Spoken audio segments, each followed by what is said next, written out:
ako magbila ng udong dito. Ewan ko.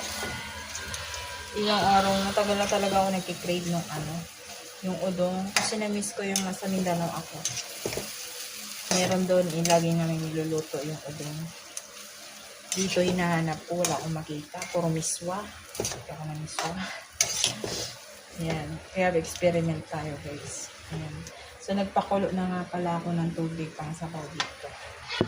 Ayan. Para, mabilis na maluto. Stop na natin.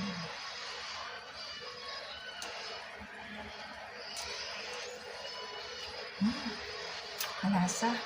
Sarap. Kain na guys. Guys, tara kain. Yan o. Thank you for watching.